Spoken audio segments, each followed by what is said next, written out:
नमस्कार दोस्तों, मैं डॉक्टर भावेश। आज का जो वीडियो है वेरी इम्पॉर्टेंट है।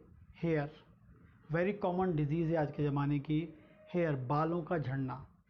बालों का जो झड़ना होता है या हेयर लॉस है या हेयर फॉल है, ये बहुत कॉमन आज की क्लिनिकल प्रैक्टिस में बहुत कॉमन मिलता है।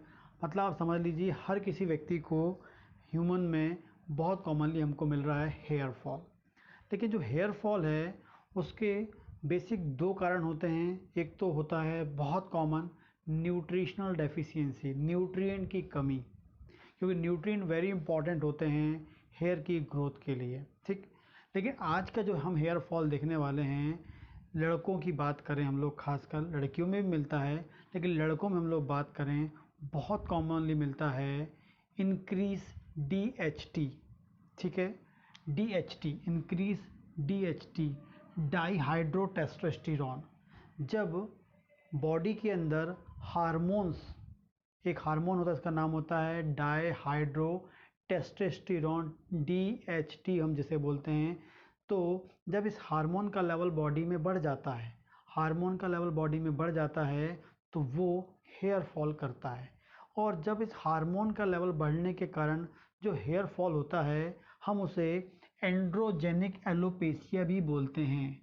एंड्रोजेनिक एलोपेशिया, एंड्रोजेनिक एलोपेशिया बोलते हैं। यहाँ की सब आपकी जो लाइन होती है कर जाने लगती है, पूरी बॉडी जो आपका हेयर होता है, स्कैल्प की जो डेंसिटी है बिल्कुल ख़त्म होने लगती है। कई बार इतना अधिक हो जाता है कि सिर के पूरे बाल चले जाते हैं, पूरा गंजापन आपको दिखने लगता है। लड़कियों में भी कॉमन दिखता है और लड़कों में भी मिलता है।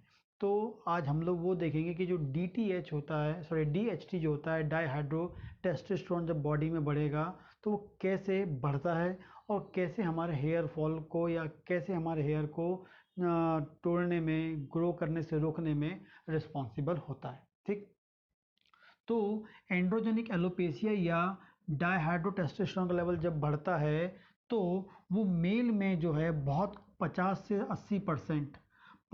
से 80% जो हेयर फॉल होते हैं वो इंक्रीज DHT डाईहाइड्रोटेस्टोस्टेरोन के कारण होता है।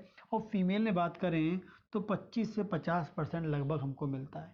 लगभग मेल में ज़्यादा दिख रहा है आपको 50 से 80%, फीमेल में 25 से 50% हमको मिलता है। ठीक है, इसका मेन कॉज क्या होता है हेयर फॉल का?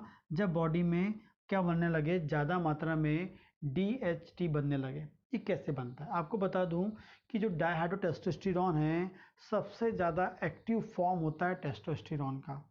हमारी बॉडी में क्या होता है, टेस्टोस्टेरोन बनता है। ठीक है, मेल में बनता है बेसिकली टेस्टिस से, जो टेस्टिस होती हैं वहाँ से टेस्टोस्टेरोन बनता है।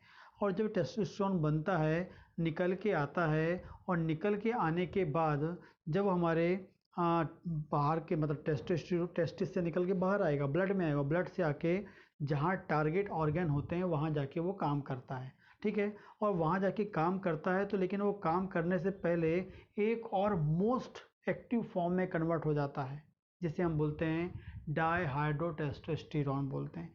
लेकिन जब ये इसका जो कन्वर्जन है, जो टेस्टोस्टेरोन जो है अधिक मात्रा में, लार्ज नंबर में डाईहाइड्रोटेस्टोस्टेरोन में कन्वर्ट होने लगता है तो ये हेयर फॉल की कंडीशन मिलती है। लेकिन इससे डाईहाइड्रोटेस्टोस्टेरोन को बनाने वाला जो एंजाइम होता है उसका नाम होता है 5 अल्फा 5 रिडक्टेज। क्या नाम होता है उस एंजाइम का? 5 अल्फा रिडक्टेज नाम का एंजाइम होता है। 5 अल्फा रिडक्टेज नाम का एंजाइम होता है जो टेस्टोस्टेरोन को डाईहाइड्रोटेस्टोस्टेरोन में कन्वर्ट करता है। और जो डाईहाइड्रोटेस्टोस्टेरोन जो होता है वो एक्टिव मॉलिक्यूल होता है। किसका? टेस्टोस्टेरोन का। मतलब टेस्टोस्टेरोन को यदि काम करना है कहीं तो पहले उसको काय में कन्वर्ट होना पड़ेगा? डाईहाइड्रोटेस्टोस्टेरोन में कन्वर्ट होना पड़ेगा। कौन से एंजाइम से? 5 अल्फा रिडक्टेज नाम के एंजाइम से। लेकिन जिसकी बॉडी में 5 अल्फा रिडक्टेज ज़्यादा हो जाएगा तो ये लार्ज नंबर में टेस्टोस्टेरोन को डाईहाइड्रोटेस्टोस्टेरोन में कन्वर्ट करने लगेगा। और जब ये डाईहाइड्रोटेस्टोस्टेरोन ज़्यादा बनेगा तो ये हेयर फॉल करेगा। ठीक, तो पहला तो क्या है, बॉडी में 5 अल्फा रिडक्टेज एंजाइम की मात्रा बढ़ जाए, संख्या बढ़ जाए, तो टेस्टोस्टेरोन डायहाइड्रोटेस्टोस्टेरोन बनने लगेगा, ज़्यादा मात्रा में बनेगा। सेकेंड, यदि आपकी बॉडी में लगातार लंबे समय से इंसुलिन का लेवल बढ़ता रहे, लगातार आपकी बॉडी के अंदर इंसुलिन का लेवल ज़्यादा रहे, नॉर्मल से ज़्यादा रहे, तो वो कहीं ना कहीं क्या करता है, 5 अल्फा रिडक्टेज के एक्टिविटी को बढ़ाता, इन्हेंस करता है, बढ़ाता है, और इसकी एक्टिविटी बढ़ी, फिर टेस्टोस्टेरोन में कन्वर्ट हो जाएगा, डायहाइड्रोटेस्टोस्टेरोन में कन्वर्ट हो जाएगा। लेकिन इंसुलिन को बढ़ाने के लिए सबसे इम्पॉर्टेंट कारण होता है शुगर, या जो लोग बहुत ज़्यादा फास्ट फूड खाते हैं, या बहुत जो लोग लगातार खाते ही रहते हैं, हर आधे घंटे में 15 मिनट में कुछ ना कुछ खाते रहते हैं, तो उन लोगों में क्या होता है, जैसे आपकी बॉडी के अंदर शुगर बढ़ेगा तो शुगर कंट्रोल करने के लिए इंसुलिन भी बढ़ेगा, तो इंसुलिन भी बढ़ता जाएगा, शुगर बढ़ेगा तो इंसुलिन बढ़ेगा। लेकिन ये एक बार में नहीं होगा, यदि ये इंसुलिन का लेवल लगातार आपके सालों, मतलब सालों, 6 महीने, सालों तक लगातार बढ़ा हुआ दिखेगा, तब जाकर 5 अल्फा रिडक्टेज बढ़ेगा। ऐसा नहीं कि आज आपने खाया, शुगर बढ़ गई, इंसुलिन बढ़ गया, और ये ऐसा नहीं होता है। लेकिन यदि ऐसी कंडीशन हर दिन बनती है और लगातार बनी रहती है, तब जाकर हमारा बॉडी रीड करता है कि भाई हाई लेवल ऑफ शुगर तो high level of insulin, high level of insulin तो रिडक्टेज आपका क्या हो जाएगा, बढ़ेगा। तो ज़्यादा अधिक खाना नहीं है आपको, ज़्यादा मीठा नहीं खाना है आपको, अब फास्ट फूड नहीं खाना है, खाली पेट भी नहीं है। ज़्यादा खाली पेट रहेंगे तब भी आपकी बॉडी के अंदर ज़्यादा इंसुलिन लेवल बढ़ने लगता है, और आपको बॉडी में 5 अल्फा रिडक्टेज बढ़ जाएगा। इसके अलावा लो प्रोजेस्टेरॉन हार्मोन, यदि फीमेल की बात करेंगे, उनमें लो प्रोजेस्टेरॉन होगा, वो भी क्या करता है, 5 अल्फा रिडक्टेज को बढ़ाने में हेल्प करता है। ठीक है, आगे बात करेंगे स्ट्रेस। स्ट्रेस स्ट्रेस में यदि आप रहेंगे तो आपकी बॉडी में ऑटोमेटिकली शुगर का लेवल बढ़ने लगता है, क्योंकि आपका जो प्रोटीन है वो स्ट्रेस की कंडीशन में एक हार्मोन एक्टिवेट होता है कॉर्टिसोल नाम का। वो कॉर्टिसोल नाम का जो हार्मोन है वो स्ट्रेस की कंडीशन में प्रोटीन को भी शुगर में कन्वर्ट करने लगता है लीवर की हेल्प से, और ज़्यादा शुगर बनेगा तो ज़्यादा इंसुलिन आएगा, ज़्यादा इंसुलिन आएगा तो कहीं ना कहीं फिर फाइनली वो आपकी बॉडी में अल्फा रिडक्टेज की एक्टिविटी को बढ़ा देगा, एंड फिर फाइनली टेस्टोस्टेरोन डायहाइड्रोटेस्टोस्टेरोन में एक्टिव मॉलिक्यूल में ज़्यादा मात्रा में बनने लगेगा। वैसी बात करेंगे स्लीपिंग पर, यदि प्रॉपर आप नींद नहीं लेते हैं, रात में आप प्रॉपर नींद नहीं लेंगे, नींद नहीं होगी, तब फिर आपकी बॉडी में फिर से अगेन क्या होगा, आपका शुगर लेवल ही बढ़ेगा, और डायरेक्टली क्या करेगा, ये आपके 5 अल्फा रिडक्टेज की संख्या को या एक्टिविटी को बढ़ा देगा, जिसे टेस्टोस्टेरोन का कन्वर्ट होने लगेगा, डायहाइड्रो में कन्वर्ट होगा, डायहाइड्रो टेस्टोस्टेरोन में कन्वर्ट हो जाएगा। तो आपको आपके शुगर लेवल को मेंटेन करना है तो इंसुलिन नहीं बढ़ेगा, खाली पेट नहीं रहना है तो इंसुलिन नहीं बढ़ेगा। ठीक है, आपके लो प्रोजेस्टेरॉन लेवल को मेंटेन करना तो अच्छा खासा आपको प्रॉपर बैलेंस वाला जो है आपको फैट लेना पड़ेगा, हेल्दी फैट लेना पड़ेगा, फैटी एसिड्स लेने पड़ेंगे। स्ट्रेस को दूर करना है आपको तो अच्छा खासा आपको रिलैक्स रहना पड़ेगा। ठीक है, एंड मूड एलिवेटर फूड खाना पड़ेगा, जैसे केला हो गया, ठीक है, अमरूद हो गया। नींद प्रॉब्लम जो है उसे नींद आपको लेनी है, 8 घंटे की नींद चाहिए होती है रात में। जिनको हेयर फॉल हो रहा है और उनको DHT की प्रॉब्लम है साथ में, तो उनको रात की नींद बढ़ानी चाहिए, रात में 8 घंटे की नींद लेंगे तो ऑटोमेटिकली आपकी बॉडी अच्छा काम करेगी। ठीक है, तो ये आपको होगा।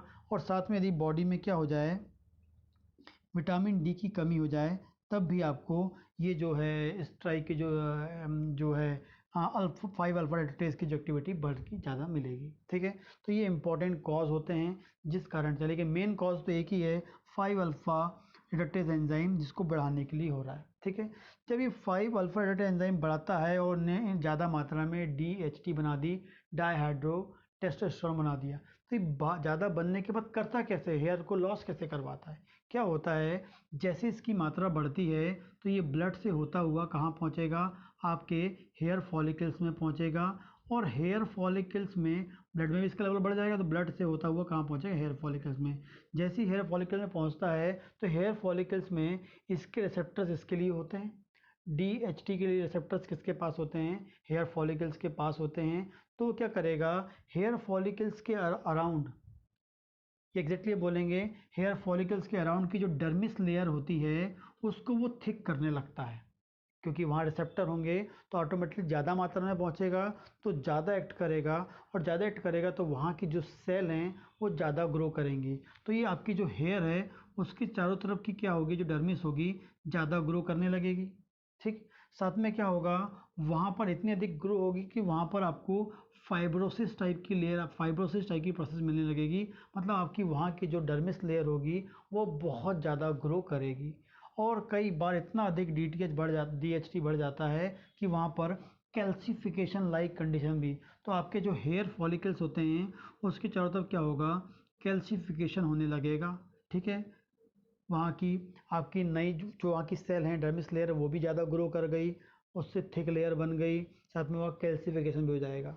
तो जिसके कारण से क्या होगा, जो हेयर को जाने वाली, बालों को जाने वाली जो ब्लड की पाइप हैं या ब्लड वेसल्स होती हैं वो कैसी हो जाती हैं, ब्लॉक हो जाती हैं। वो कैसी हो जाती हैं, ब्लॉक हो जाती हैं। ठीक है, या हो जाती हैं नैरो हो जाती हैं, बहुत अधिक नैरो हो जाती हैं, और जिस कारण से क्या होगा, फाइनली उस हेयर को प्रॉपर ब्लड सप्लाई नहीं होगी। अब उस हेयर को प्रॉपर ब्लड सप्लाई नहीं होगी तो क्योंकि जो ब्लड है उसमें ही तो बालों की ग्रोथ के लिए डिफरेंट टाइप के न्यूट्रिएंट्स होते हैं, इम्पॉर्टेंट मॉलिक्यूल्स होते हैं। ठीक है, तो यदि प्रॉपर ब्लड नहीं जाएगा, ब्लड सप्लाई कम हो जाएगी, तो सबसे इम्पॉर्टेंटली वहाँ पर आरबीसी नहीं जाएगी। आरबीसी नहीं जाएगी तो हीमोग्लोबिन नहीं जाएगा, क्योंकि आरबीसी के अंदर क्या होता है, हीमोग्लोबिन होता है, और ये हीमोग्लोबिन क्या करता है, ऑक्सीजन लेके जाता है। ठीक है, तो अब आपकी ब्लड नहीं जाएगा तो आपका फाइनली वहाँ पर ऑक्सीजन नहीं मिलेगा। उसको जब प्रॉपर वहाँ आपके हेयर को ऑक्सीजन नहीं मिलेगा तो जो हेयर फॉलिकल्स हैं जिसको काम करना है, क्योंकि हमारी बॉडी को हर सेल को काम करना होता है, और हर सेल को काम करने के लिए हर सेल को एनर्जी चाहिए होती है, और एनर्जी बनाने के लिए क्या चाहिए होता है, वहाँ पर ऑक्सीजन चाहिए होता है और अच्छा खासा ग्लूकोज चाहिए होता है। लेकिन ब्लड की सप्लाई कम हो गई है, अब ब्लड की सप्लाई कम हो जाएगी तो वहाँ ऑक्सीजन नहीं जाएगा। ऑक्सीजन नहीं जाएगा तो जो हेयर फॉलिकल्स के जो माइटोकॉन्ड्रिया हैं वो ऑक्सीजन को ले नहीं पाएंगे। ऑक्सीजन ले नहीं पाएंगे तो माइटोकॉन्ड्रिया जो है ग्लूकोज को एनर्जी में कन्वर्ट नहीं कर पाएंगे।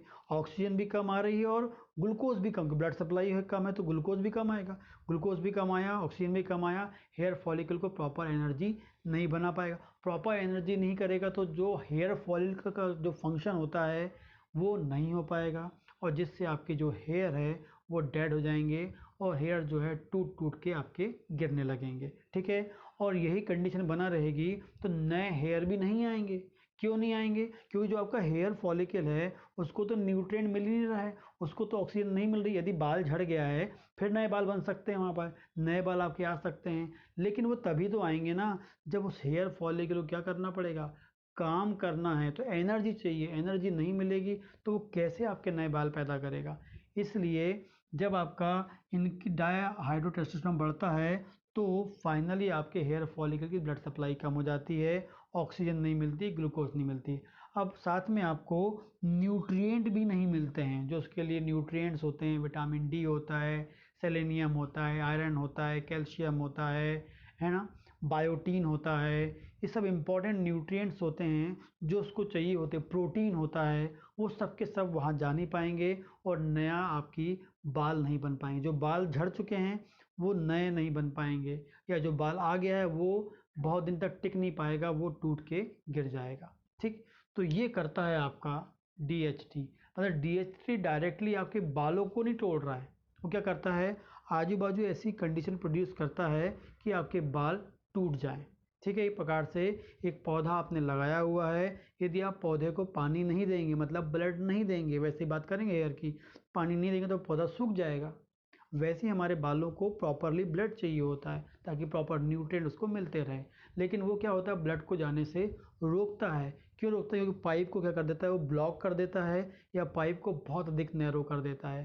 कौन, DHT, क्योंकि वो आजू बाजू इतनी ज़्यादा सेल की ग्रोथ करवा देता है कि वो आपकी ब्लड वेसल्स को ब्लॉक कर देगा। ठीक, तो इस तरीके से होता है। यदि आपने DHT को कम कर दिया, DHT कम हो गया आपकी बॉडी में, डायहाइड्रोटेस्टोस्टेरोन कम हो जाएगा, तो ऑटोमेटिकली जो आजू बाजू जो ओवर ग्रोथ हो गई थी सेल की वो भी खत्म हो जाएगी। यदि प्रॉपरली उसको उतना ही DHT मिलता रहेगा तो वो हमेशा उतनी ही ग्रो करते रहेंगे और ज़्यादा ग्रो करती रहेंगी। लेकिन उसकी जो ग्रोथ करने के लिए जो हार्मोन नहीं मिलेगा तो फिर से वो नॉर्मल हो जाएंगी और फिर से आपके हेयर फॉलिकल्स के कारण मिलने लगेगा, प्रॉपर ऑक्सीजन मिलेगा, प्रॉपर न्यूट्रिएंट मिलेगा, वो फिर से ग्रो करने लगेगी। लेकिन यदि ये प्रॉब्लम लंबे समय तक बनी रहेगी तो हो सकता है कि जो आपका हेयर फॉलिकल है वो डेड हो जाए, मर जाए, सेल ही डेड हो जाए। अब सेल डेड हो जाएगी तो फिर कैसे नए बाल आपके आ जाएंगे। इसलिए राइट टाइम में प्रॉपर आप मेडिकेशन लेके क्या कर सकते हैं, DHT को कम कराकर आपके ब्लड सप्लाई को मेंटेन कर सकते हैं। ठीक है, इसका जो ट्रीटमेंट होता है बेसिकली जो होता है 5 अल्फा रिडक्टेस एंजाइम की एक्टिविटी जो होता है 5 अल्फा रिडक्टेस एंजाइम की एक्टिविटी को कम करना। पहला तो कॉन्सेप्ट ये होगा कि भाई आपको ये कम करना होगा। सेकंड क्या करना होगा, यदि ये कम होगा तो ऑटोमेटिकली वहाँ की ब्लड वेसल्स कैसी हो जाएंगी, ठीक हो जाएंगी। ये हम बोलेंगे वहाँ की ब्लड सप्लाई को इम्प्रूव कराना पड़ेगा। प्रॉपर ब्लड सप्लाई इम्प्रूव हो जाएगी तो प्रॉपरली आपको वहाँ क्या मिलेंगे, न्यूट्रिएंट पहुँचेंगे जो हेयर फॉलिकल को ग्रो करने में, नए बाल को पैदा करने में हेल्प करेंगे। इसके अलावा ऐसे फूड सब्सटेंस आपको लेना है जो नाइट्रिक ऑक्साइड के लेवल को बढ़ाता है, क्योंकि नाइट्रिक ऑक्साइड एक इम्पॉर्टेंट टाइप का कंपोनेंट है जो ब्लड वेसल्स को डायलेट करता है, ब्लड वेसल्स को फैलाता है।